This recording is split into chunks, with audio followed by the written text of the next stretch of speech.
ಚಾಮುಂಡಿ ಬೆಟ್ಟದ ತಪ್ಪಲಿನಲ್ಲಿ ಶ್ವೇತ ವೈಭವದೊಂದಿಗೆ ಕಂಗೊಳಿಸುವ ಐತಿಹಾಸಿಕ ಲಲಿತ್ ಮಹಲ್ ಪ್ಯಾಲೇಸ್ ಮೈಸೂರಿನ ಹೆಮ್ಮೆಯ ಈ ಪರಂಪರೆ ಕಟ್ಟಡ ಈಗ ಮತ್ತೆ ಸುದ್ದಿಯಲ್ಲಿದೆ. ರಾಜ್ಯ ಸರ್ಕಾರ ಲಲಿತ್ ಮಹಲ್ ಹೋಟೆಲ್ ಅನ್ನ ಖಾಸಗಿ ನಿರ್ವಹಣೆಗೆ ನೀಡಲು ಟೆಂಡರ್ ಆಹ್ವಾನಿಸಿದ್ದು, ಆಗಸ್ಟ್ 4ರಂದು ಟೆಂಡರ್ ಸಲ್ಲಿಕೆಗೆ ಕೊನೆಯ ದಿನಾಂಕ ನಿಗದಿಯಾಗಿದೆ. ಈ ನಿರ್ಧಾರಕ್ಕೆ ಇದೀಗ ಪರ ವಿರೋಧದ ಚರ್ಚೆಗಳು ಜೋರಾಗಿವೆ.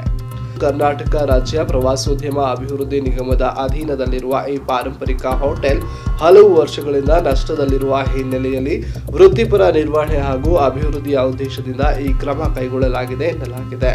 ಈ ಪ್ರೊಕ್ಯೂರ್ಮೆಂಟ್ ಪೋರ್ಟಲ್ ಮೂಲಕ ಟೆಂಡರ್ ಪ್ರಕ್ರಿಯೆ ನಡೀತಾ ಇದ್ದು, ಆಗಸ್ಟ್ 4ರಂದು ಟೆಂಡರ್ ಸಲ್ಲಿಕೆಗೆ ಕೊನೆಯ ದಿನಾಂಕ ನಿಗದಿಯಾಗಿದೆ. ಸರ್ಕಾರದ ಪ್ರಕಾರ ಆಯ್ಕೆಯಾಗುವ ಸಂಸ್ಥೆ ಹೋಟೆಲ್ನ ದೈನಂದಿನ ನಿರ್ವಹಣೆ, ಆತಿಥ್ಯ ಸೇವೆ ಹಾಗೂ ಆಧುನೀಕರಣದ ಜವಾಬ್ದಾರಿಯನ್ನು ವಹಿಸಿಕೊಂಡಿದೆ. ಆದರೆ ಲಲಿತ್ ಮಹಲ್ನ ಐತಿಹಾಸಿಕ ವೈಭವ, ವಾಸ್ತುಶಿಲ್ಪ ಹಾಗೂ ಪರಂಪರೆಗೆ ಯಾವುದೇ ರೀತಿಯ ಹಾನಿಯಾಗದಂತೆ ಕಟ್ಟುನಿಟ್ಟಿನ ಷರತ್ತುಗಳನ್ನು ವಿಧಿಸಲಾಗುತ್ತೆ ಎಂದು ಸರ್ಕಾರ ಸ್ಪಷ್ಟಪಡಿಸಿದೆ. ಇನ್ನೊಂದೆಡೆ ಕನ್ನಡ ಪರ ಸಂಘಟನೆಗಳು, ಇತಿಹಾಸಾಸಕ್ತರು ಮತ್ತು ಸಾರ್ವಜನಿಕರು ಈ ನಿರ್ಧಾರವನ್ನು ವಿರೋಧಿಸ್ತಾ ಇದ್ದು, ಪರಂಪರೆ ಕಟ್ಟಡವನ್ನ ಖಾಸಗಿಯವರಿಗೆ ನೀಡೋದಕ್ಕಿಂತ ಸರ್ಕಾರವೇ ಅಭಿವೃದ್ಧಿಪಡಿಸಿ ಸಂರಕ್ಷಿಸಬೇಕೆಂದು ಒತ್ತಾಯಿಸಿದ್ದಾರೆ.